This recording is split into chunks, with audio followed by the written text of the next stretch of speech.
제2차 세계대전 때 일본군이 운영하는 수용소에 2만 명의 포로들이 붙잡혀서 수용소 생활을 하게 되었습니다. 그런데 이 2만 명 가운데 8천 명이 죽어 나갔습니다.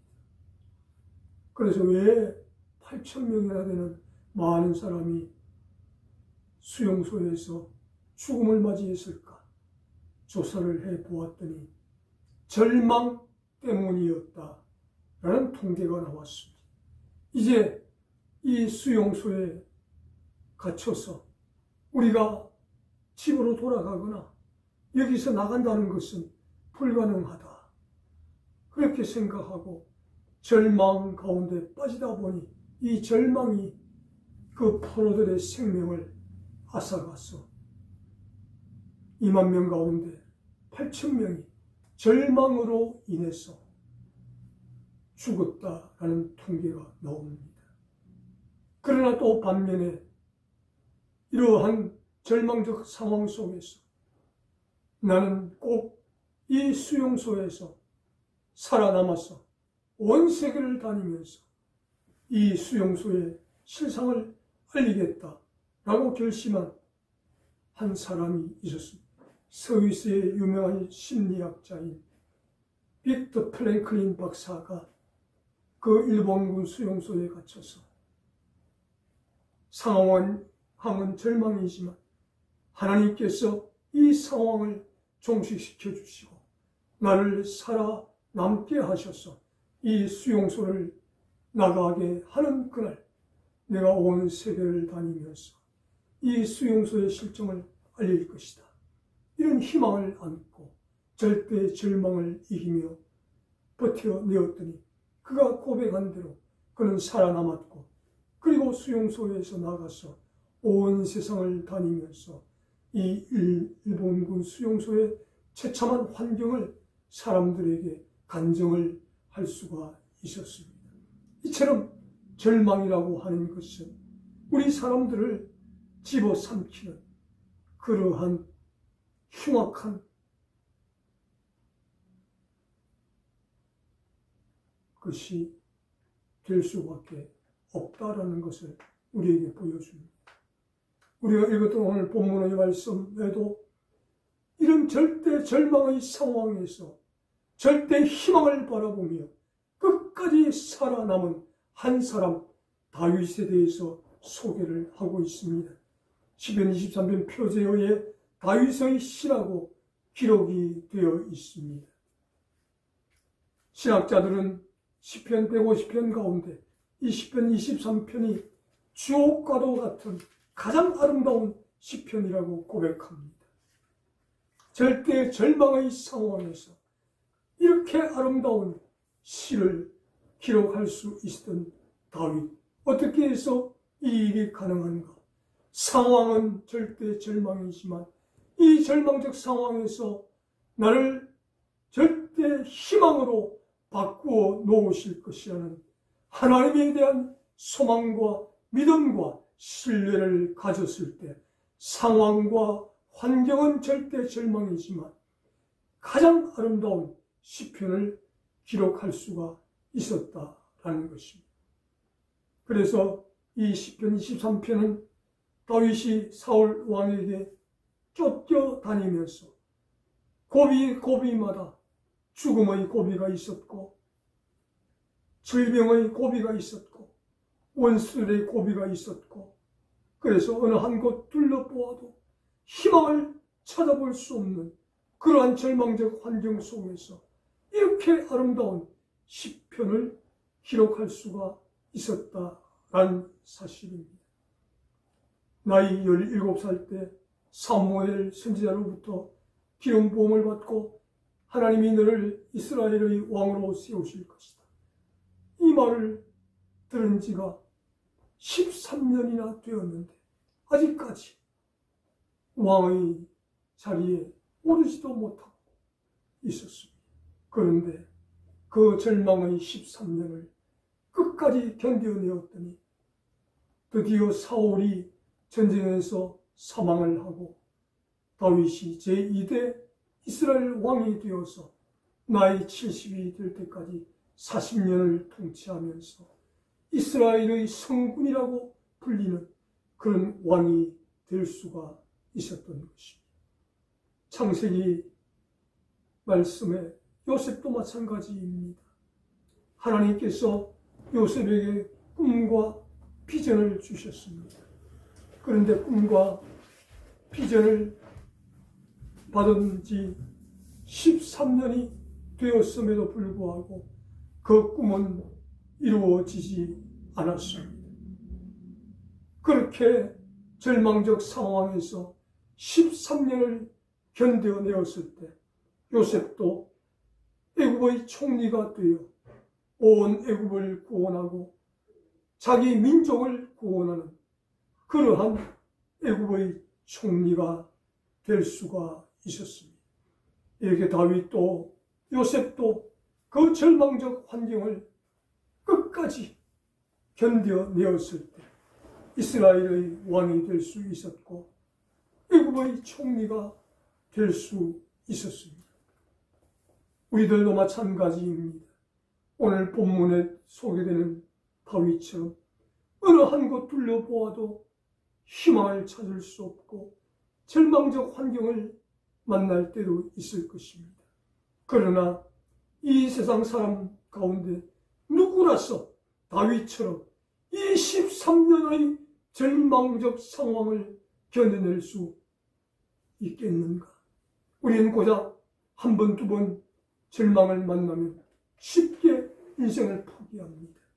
그러나 다윗은 13년을 절망적 상황에 빠져 있었지만 단 한 번도 하나님을 향해서 원망하거나 불평하지 않고 끝까지 견뎠을 때 이스라엘의 왕이 될 수 있었다라고 이야기합니다.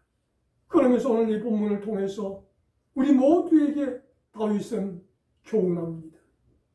사랑하는 여러분, 나는 이스라엘 왕으로 선포된 지 13년이나 기다렸지만 왕이 되지를 못했습니다.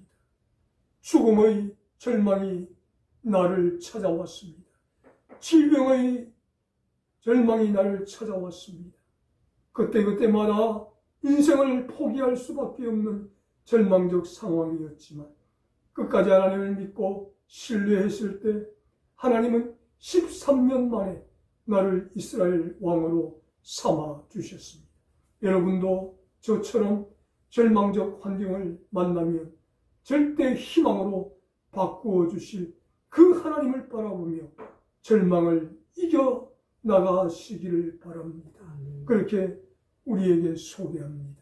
그래서 오늘 이 시편 23편 말씀을 통해서 다윗은 어떻게 절망적 환경을 절망에서 희망으로 바꾸어 갈 수 있었는가를 우리에게 교훈합니다.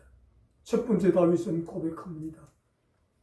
우리가 절대 절망을 이길 수 있는 비결은 하나님께서 우리를 기르시는 목자이시기 때문에 우리는 절대 희망을 노래할 수 있노라고 그렇게 고백을 하고 있습니다.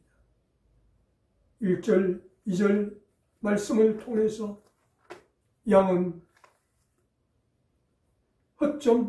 허점투성이이고 약점투성이인데 그 양의 허점투성이, 약점투성이를 목자가 대신하여 다 채워주기 때문에 양은 걱정할 이유가 없다라는 것입니다. 17살 목동의 소년이 되어 아버지 집에 기르는 양을 치는 목동의 시간을 다윗이 보내었습니다.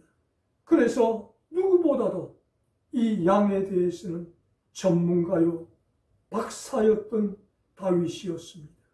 양은 스스로 문제를 해결할 수 있는 능력이나 힘은 하나도 없습니다. 그러나 양이 한 가지만 하면 된다라고 이야기합니다.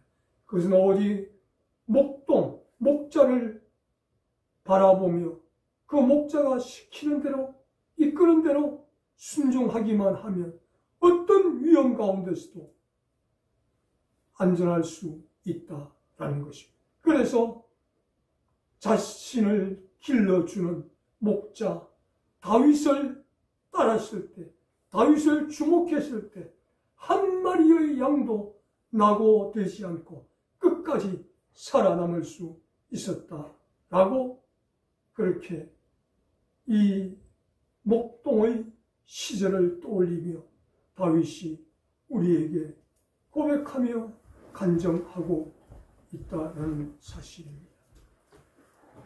신명기 8장 4절 말씀을 통해서 이스라엘 백성들이 애국에서 430년간 노예 생활 하면서 너무나도 힘들고 어려웠어. 하나님, 우리를 구원해 주십시오. 우리를 이 고통 가운데서 해방시켜 주십시오. 그렇게 부르짖고 기도했을 때 하나님께서 이스라엘 백성들을 애국 땅에서 가나안 땅으로 인도해 가시기로 약속을 하셨습니다. 그래서 드디어 200만 명이 넘는 이스라엘 백성을 애국에서 구원하여 가나안으로 이끌어 내셨습니다. 신명기 8장 4절 말씀에 그 기간이 40년이 걸렸다고 이야기합니다. 그런데 놀라운 사실은 그 40년 기간 동안 40년을 똑같은 옷을 입었는데 이 옷이 닳지를 않았다고 이야기합니다. 신발도 한 켤레밖에 없었는데 그 신발도 닳지 않았다고 이야기합니다.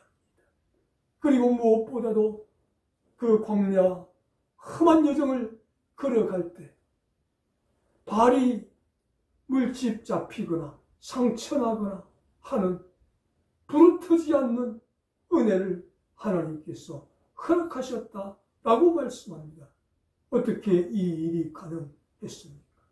하나님께서 이스라엘 백성을 기르시는 목자가 되셨기 때문에 목자의 말에 순종했더니 40년간 의복이 헤어지지 아니하고 신발이 닳지 아니하고 발이 부르트지 아니하고 상처나거나 병든 자가 한 명도 없었다라고 그렇게 소개를 하고 있습니다. 우리들도 마찬가지입니다. 이 세상을 살면서 어떤 절망적 상황을 만나도 끝까지 하나님 바라보며 하나님은 우리를 기르시는 목자가 되어 주실 것입니다. 아멘. 발명왕 에디슨이 65세 되었을 때 기차에 마련되어 있는 연구실에 불이 나서 그동안의 모든 연구했던 실적들이 다 사라져 버렸습니다. 아무것도 남은 것이 없습니다. 이제 절망만 남아 있습니다. 이때 에디슨은 고백합니다. 하나님께서 필요하셔서 화재가 나게 하시고 제가 연구했던 것 다 물거품이 되게 하셨습니다.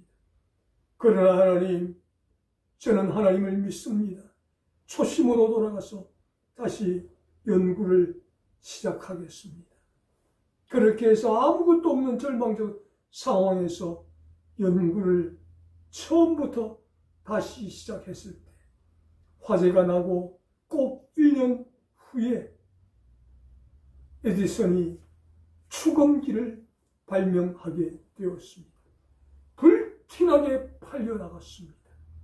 그래서 그동안 잃어버렸던 모든 경제적 물권을 하나님께서 허락하셔서 그 축음기를 발명한 그 돈을 미끄럼되게 하셔서 더 많은 발명을 하게 하심으로 우리 온 인류를 위해서 이롭게 사용할 수 있었다라고 에디슨이 고백하며 간증하고 있습니다.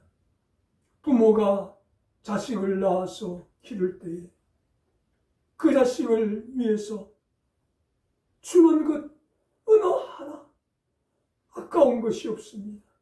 주어도 또 주고 싶은 것이 부모의 마음입니다. 바로 하나님 아버지께서 우리를 기르시는 부모의 심정으로 우리의 목자가 되어 주시기 때문에 우리에게 어떤 절망이 닥쳐와도 하나님은 이 절망을 희망으로 바꾸어 가시는 분이심을 기억하고 절망적 상황 속에서도 희망으로 바꾸어 놓으실 그 하나님 바라보며 하나님은 나를 기르시는 목자이십니다 고백할 때 하나님께서 우리를 길러주시고 우리를 인도해 주시는 그런 은혜를 경험하는 우리 모두가 될 수 있기를 주님의 이름으로 축복합니다. 아멘. 두 번째로 다윗은 고백합니다. 인생을 살아가면서 절대 절망을 만날지라도 절망할 이유가 없는 것은 하나님께서 우리를 지켜주시는 목자가 되시기 때문에 절대 절망에서 절대 희망으로 나아갈 수 있다라고 그렇게 고백을 하고 있습니다. 오늘 본문을 통해서 내 영혼을 소생시키시고 자기 이름을 위하여 의의 길로 인도하신다라고 말씀합니다. 다윗이 양을 치다 보니까 이스라엘이라는 나라는 근기와 우기로 나뉘어지는데 우기 때 비가 올 때는 여기저기 많은 물을 쉽게 얻을 수 있고 초장, 꿀도 쉽게 얻을 수 있습니다. 그런데 4월달부터 근기가 시작되면 물을 찾아서 꿀을 찾아서 여기저기 다녀야 합니다. 그러면 그 물을 찾아가는 길에 꿀을 찾아가는 그 길에 어떤 때는 깊은 계곡 사망의 음침한 골짜기를 통과해야 물을 발견할 수 있고 꿀을 발견할 수가 있다는 사실입니다. 그래서 그 깊은 계곡 사망의 음침한 골짜기를 통과할 때 주변에서 살아온 맹수들 사자나 일이나 뱀이나 전갈의 위험이 있다는 것입니다. 그러나 목자이신 주님을 바라보고 우리가 따라가면 그 사망의 음침한 골짜기 속에서도 우리를 지켜내시는 하나님을 경험할 수 있다라고 말씀합니다. 우리가 발을 헛디디고 잘못된 길로 갈 때 그 목자이신 하나님이 들고 계시는 지팡이와 막대기로 그 지팡이의 동그란 곳으로 우리를 잡아서 이끌어 위험한 곳에서 건져내어 주시고 그리고 살아온 짐승이 호시탐탐 놓일 때 그 지팡이 또 다른 부분 막대기를 가지고 그 맹수들을 물리쳐 주심으로 다윗이 사자와 이리를 물리쳤던 것처럼 우리들 주변의 모든 위험의 요소를 해결해 주시는 우리를 지키시는 목자이신 하나님이 우리의 목자이시기 때문에 절대 절망에서 우리가 헤맬 필요가 없고 희망을 가지며 하나님께서 우리를 도와주실 것이다 라고 그렇게 다윗이 자기의 생생한 경험을 간증으로 우리에게 고백하며 간증하고 있다라는 사실입니다. 그래서 내 영혼을 소생시키시고 이 양을 소생시키기 위해서는 먼저 부족한 물을 먹여야 합니다. 그리고 푸른 초장의 꿀을 뜯어먹게 만들어야 합니다. 그러면 포만감을 가지고 이제 이 양이 소생하게 된다는 것이. 마찬가지로 그 양떼에게 꼴을 먹이면, 물을 먹이면 제정신을 차리고 평안한 상태로 회복될 수 있는 것처럼, 하나님께서 이 사막과 같은 여정 속에서 하나님 말씀에 꼴을 먹여주시고 물을 먹여주시며 내 영혼이 소생될 수 있기 때문에 하나님은 항상 부족함 없이 나에게 생명의 말씀 꼴을 먹여주시고 생명의 성령의 물을 먹여주시므로 내 영혼을 소생시키시고 의의 길로 나를 항상 인도해 주셨다라고 말씀합니다. 여기서 의의 길은 사람들이 만든 길이 아닙니다. 오직 하나님께서 만들어 놓으신 길. 그래서 하나님께서 허락하시는 자만 다닐 수 있는 그 길, 의의 길로 우리를 인도하신다는 것입니다. 이 길은 원수들도 다닐 수 없는 길이고, 이 길은 하나님을 믿지 않는 사람은 갈 수 없는 길, 오직 하나님을 믿는 사람들에게만 허락된 이 의의 길을 통과하게 하심으로 이 의의 길을 통해서 하나님과의 친밀한 교제와 교통을 나눌 수 있었노라고 우리에게 고백하며 간증하고 있습니다. 그렇다면 저와 여러분도 항상 우리를 지키시는 목자이신 하나님이 계심으로 인해서 우리 모두 절대 절망의 상황을 만날지라도 절대 희망을 바라보며 하나님이 나를 지키실 것이라는 그 사실을 우리의 입술로 고백하며 노래하며 나갈 때 하나님께서 우리를 반드시 지켜내시는 은혜를 경험할 수 있게 되기를 바랍니다. 아멘. 저와 여러분, 오늘 본문의 다윗이 가장 열악한 환경 가운데서 가장 아름다운 시편을 기록할 수 있었던 비결은 바로 절대 절망에서 절대 희망이신 지키시는 목자이신 하나님을 바라볼 때 이 일이 가능했다는 사실을 기억하고 저와 여러분도 절대 절망에서 절대 희망의 하나님을 바라보며 하나님을 고백할 때 우리의 생애를 통해서 가장 아름다운 그러한 인생을 하나님 앞에 올려드릴 수 있는 우리 모두가 될 수 있기를 주님의 이름으로 축복합니다. 아멘. 마지막 세 번째로 다윗이 고백합니다. 내가 그 절대 절망의 인생길을 살아가는 날 동안 절망하지 않고 끝까지 견뎌낼 수 있었던 것은 하나님은 나의 소망을 이루시는 분이시었기 때문에 가능했다라고 고백합니다. 소망이라고 하는 것은 신임하다, 이해하다, 기대한다, 기다린다 라는 뜻을 가지고 있습니다. 우리의 소망은 하루아침에 이루어지는 것이 아니라는 것이 이해하고 바라고 기다릴 때 이 소망이 이루어진다는 것입니다. 다윗이 소망을 가지고 13년을 기다렸을 때 이스라엘의 왕이 될 수가 있었고 요셉도 13년을 참고 기다릴 때 애굽의 총리가 될 수 있었던 것처럼 하나님이 나의 소망 되심을 믿고 하나님의 때까지 하나님의 방법이 임할 때까지 참고 기다릴 때 우리의 소망이 반드시 이루어진다는 사실 우리도 경험할 수 있게 되기를 주님의 이름으로 축복합니다. 아멘. 오늘 우리는 시편 150편 가운데 가장 아름다운 시편 23편을 바라보았습니다.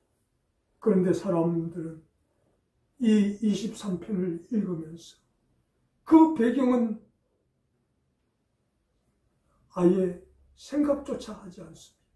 그냥 겉으로 드러나는 것, 좋은 것만 내 것으로 삼으려고 합니다. 그러나 다윗은 고백합니다. 누구든지 이 시편을 통해서 이 아름다운 시편을 내 것으로 삼고자 하는 사람이 있다면 절대 절망도 만나야 합니다. 그러나 그 절망 상황에서 하나님께서 우리를 기르시는 하나님이 되어주시고 우리를 지키시는 하나님이 되어주시고 우리의 소망이 되어주시는 하나님을 바라보며 끝까지 인내하며 나가는 자에게만 이 아름다운 시편이 그 사람의 시편이 될 것이다 하고 우리에게 고백하며 간증하고 있습니다. 저와 여러분도 지금까지 인생을 살아오면서 갖가지 절망을 만나면서 여기까지 왔습니다. 앞으로도 여러 가지 절망을 만나게 될 것입니다.